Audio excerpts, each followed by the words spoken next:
আমি কৌশিকী সেন। আমি কবিগুরু রবীন্দ্রনাথ ঠাকুরের লেখা দুষ্টু কবিতাটি বলে শোনাচ্ছি। দুষ্টু, রবীন্দ্রনাথ ঠাকুর। তোমার কাছে আমি দুষ্টু, ভালো যে আর সবাই, মিস্ত্রিদের কালু নীলু ভারী ঠান্ডা কোভায়, জ্যোতিষ ভালো সতীশ ভালো, নেড়া নবীন ভালো। তুমি বলো ওলাই কেমন ভর করে রয়ে ছোট হয়ে গেছে, পারছে না।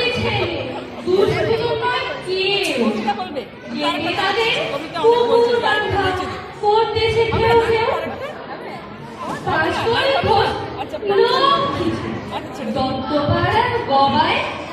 তোমার কাছে আমি দুষ্টু, ভালো যে আর সবাই। তোমার